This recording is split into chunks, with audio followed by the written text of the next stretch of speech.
ನಮಸ್ತೆ ವೀಕ್ಷಕರೇ. ಹಲವಾರು ಜನರಲ್ಲಿ ಕೆಲವು ಗೊಂದಲಗಳಿವೆ. ಅದರ ಪ್ರಕಾರ ನಮ್ಮ ತಂದೆ 2005ಕ್ಕೂ ಮುಂಚೆಯೇ ತೀರಿಕೊಂಡಿದ್ರೆ ಹಾಗಾದರೆ ನಮಗೆ ತಂದೆಯ ಆಸ್ತಿಯಲ್ಲಿ ಪಾಲು ಸಿಗಲ್ವಾ? ಯಾಕೆ ಈ ಗೊಂದಲ ಬರ್ತಿದೆ ಅಂದರೆ ಯೂಟ್ಯೂಬ್ಗಳಲ್ಲಿ ಮತ್ತು ಸೋಷಿಯಲ್ ಮೀಡಿಯಾಗಳಲ್ಲಿ ಕೆಲವು ಹಳೆಯ ವಿಡಿಯೋಗಳನ್ನು ನೋಡಿ ಜನ ಕನ್ಫ್ಯೂಸ್ ಆಗ್ತಾ ಇದ್ದಾರೆ. ಕೆಲವು ಕಡೆ ತಂದೆ ಬದುಕಿರಬೇಕು ಅಂತಾರೆ, ಇನ್ನು ಕೆಲವು ಕಡೆ ಬದುಕಿರೋದು ಬೇಕಿಲ್ಲ ಅಂತಾರೆ. ನಿಜಕ್ಕೂ ಕಾನೂನು ಏನು ಹೇಳುತ್ತೆ? ಸುಪ್ರೀಂ ಕೋರ್ಟ್ನ ಹಳೆಯ ತೀರ್ಪು ಮತ್ತು ಹೊಸ ತೀರ್ಪಿನ ನಡುವೆ ಇರೋ ವ್ಯತ್ಯಾಸ ಏನು? ಬನ್ನಿ ಈ ವಿಷಯವನ್ನು ಸಂಪೂರ್ಣವಾಗಿ ಎಳೆಯಾಗಿ ಬಿಡಿಸಿ ನೋಡೋಣ. ದಯವಿಟ್ಟು ವಿಡಿಯೋನ ಸ್ಕಿಪ್ ಮಾಡದೆ ಕೊನೆವರೆಗೂ ನೋಡಿ. Welcome to law point.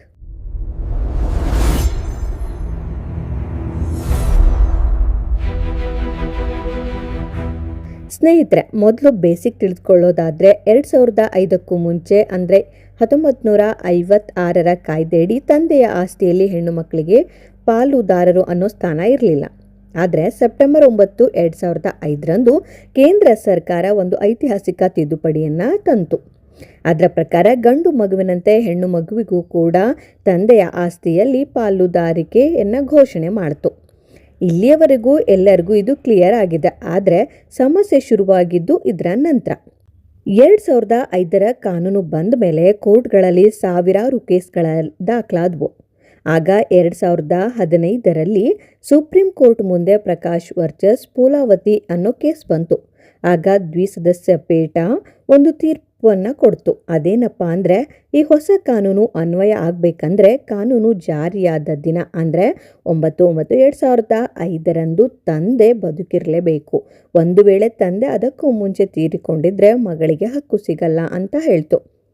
ಇದರಿಂದ ಲಕ್ಷಾಂತರ ಹೆಣ್ಣು ಮಕ್ಕಳಿಗೆ ಅನ್ಯಾಯ ಕೂಡ ಆಯಿತು. ಇದೇ ತೀರ್ಪನ್ನು ಇಟ್ಕೊಂಡು ಇವತ್ತಿನ ಕೆಲವರು ತಂದೆ ಬದುಕಿರಬೇಕು ಅಂತ ವಾದ ಮಾಡ್ತಾರೆ. ಆದರೆ ಪಿಕ್ಚರ್ ಇನ್ನೂ ಕೂಡ ಬಾಕಿ ಇದೆ. ಈ ಗೊಂದಲ ಬಗೆಹರಿಸೋಕೆ 2020ರಲ್ಲಿ 3 ನ್ಯಾಯಮೂರ್ತಿಗಳಿದ್ದ ದೊಡ್ಡ ಪೀಠದ ಮುಂದೆ ವಿನೀತಾ ಶರ್ಮಾ ವರ್ಸಸ್ ರಾಕೇಶ್ ಶರ್ಮಾ ಕೇಸ್ ಬಂತು.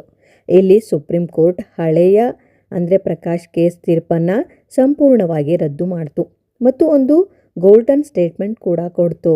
ಮಗ ಮದುವೆ ಆಗೋವರೆಗೆ ಮಾತ್ರ ಮಗ, ಆದರೆ ಮಗಳು ಸಾಯೋವರೆಗೂ ಮಗಳೇ.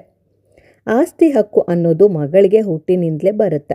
ಹಾಗಾಗಿ ತಂದೆ 2005ಕ್ಕೂ ಮುಂಚೆ ತೀರಿಕೊಂಡಿರಲಿ ಅಥವಾ ಅದರ ನಂತರ ತೀರಿಕೊಂಡಿರಲಿ, ಅದಕ್ಕೂ ಮಗಳ ಹಕ್ಕಿಗೂ ಸಂಬಂಧ ಇಲ್ಲ. ತಂದೆ ಬದುಕಿಲ್ಲದಿದ್ದರೂ ಮಗಳಿಗೆ ಆಸ್ತಿ ಸಿಗಲೇಬೇಕು ಅಂತ ಅಂತಿಮ ತೀರ್ಪು ನೀಡಿತು. ಸೊ ಇವತ್ತಿನ ಕಾನೂನಿನ ಪ್ರಕಾರ ತಂದೆಯ ಮರಣದ ದಿನಾಂಕ ಇಲ್ಲಿ ಮುಖ್ಯವಲ್ಲ. ಹಾಗಾದರೆ ಎಲ್ಲ ಕೇಸ್ಗಳಲ್ಲೂ ಆಸ್ತಿ ಸಿಗುತ್ತಾ? ಇಲ್ಲ. ಇದೊಂದು ಚಿಕ್ಕ ಕಂಡೀಷನ್ ಇದೆ. ಡಿಸೆಂಬರ್ 20, 2004 ಸುಪ್ರೀಂ ಕೋರ್ಟ್ ಏನು ಹೇಳುತ್ತೆ ಅಂದರೆ, ಒಂದು ವೇಳೆ ನಿಮ್ಮ ಕುಟುಂಬದಲ್ಲಿ 20 ಡಿಸೆಂಬರ್ 2004ಕ್ಕೂ ಮುಂಚೆಯೇ ಆಸ್ತಿ ಭಾಗ ಆಗಿ ರಿಜಿಸ್ಟರ್ ಆಗಿದ್ದರೆ ಅಥವಾ ಕೋರ್ಟ್ ಮೂಲಕ ತೀರ್ಮಾನ ಆಗಿದ್ದರೆ ಇದನ್ನು ಈಗ ಪ್ರಶ್ನೆ ಮಾಡೋ ಹಾಗಿಲ್ಲ. ಇದು ಮುಗಿದೋದ ಕಥೆ. ಆದರೆ ಕೇವಲ ಬಾಯಲ್ಲಿ ನಾವು ಪಂಚಾಯಿತಿ ಮಾಡ್ಕೊಂಡಿದ್ವಿ, ಬಾಯಿ ಮಾತಲ್ಲಿ ಹಂಚ್ಕೊಂಡಿದ್ವಿ ಅಂತ ಅಣ್ಣ ತಮ್ಮಂದ್ರು ಹೇಳಿದ್ರೆ ಅದು ಕೋರ್ಟ್ನಲ್ಲಿ ನಡೆಯಲ್ಲ. ಮಗಳಿಗೆ ಪಾಲು ಕೊಡಲೇಬೇಕಾಗತ್ತೆ. ಉದಾಹರಣೆಗೆ, ಒಬ್ಬ ವ್ಯಕ್ತಿ 2002ರಲ್ಲಿ ತೀರ್ಕೊಂಡಿರ್ತಾನೆ. ಅವನಿಗೆ ಒಬ್ಬ ಮಗ ಒಬ್ಬ ಮಗಳಿರ್ತಾಳೆ. ಹಳೆಯ ತೀರ್ಪಿನ ಪ್ರಕಾರ ಮಗಳಿಗೆ ಹಕ್ಕಿರಲಿಲ್ಲ. ಆದರೆ ಈಗಿನ 2020 ತೀರ್ಪಿನ ಪ್ರಕಾರ ತಂದೆ 2002ರಲ್ಲಿಯೇ ತೀರ್ಕೊಂಡಿದ್ರೂ ಪರವಾಗಿಲ್ಲ, ಆಸ್ತಿ ಭಾಗ ಆಗಿಲ್ಲ ಅಂದರೆ ಮಗಳು ಇವತ್ತು ಕೋರ್ಟ್ ಮೆಟ್ಟಿಲೇರಿದ್ರೆ ಸಮಾನ ಪಾಲು ಪಡೆದುಕೊಳ್ಬಹುದು. ಸ್ನೇಹಿತರೆ, ಇದಿಷ್ಟು ಕಾನೂನಿನ ಕಥೆ. ಆದರೆ ಲಾ ಪಾಯಿಂಟ್ ಕಡೆಯಿಂದ ನಿಮಗೊಂದು ಕಿವಿ ಮಾತು. ಕೋರ್ಟ್ನಲ್ಲಿ ಕೇಸ್ ಗೆಲ್ಲಬಹುದು, ಆದರೆ ಸಂಬಂಧ ಸೋಲ್ಬಾರ್ದು. ಕಾನೂನು ನಮ್ಮ ಪರವಾಗಿದೆ ಅಂತ ಹಠ ಹಿಡಿಯೋದಕ್ಕಿಂತ ಕುಟುಂಬದಲ್ಲಿ ಕೂತು ಮಾತನಾಡಿ ಬಗೆಹರಿಸಿಕೊಳ್ಳೋದು ಜಾಣತನ ಅಲ್ವಾ? ಅಣ್ಣ ತಮ್ಮಂದಿರ ಮನಸ್ಸು ಮಾಡಿ ಅಕ್ಕ ತಂಗಿಯರಿಗೆ ಗೌರವಯುತವಾಗಿ ಏನು ಕೊಡೋಕೆ ಆಗುತ್ತೋ ಅದನ್ನು ಕೊಟ್ಟರೆ ಯಾವ ಕೋರ್ಟ್ ಮೆಟ್ಟಿಲು ಹತ್ತೋ ಅವಶ್ಯಕತೆಯೇ ಬರಲ್ಲ. ಈ ವಿಡಿಯೋದಲ್ಲಿರೋ ಮಾಹಿತಿ ನಿಮಗೆ ಕ್ಲಿಯರ್ ಆಗಿದೆ ಅಂತ ಅನ್ಕೋತೀನಿ.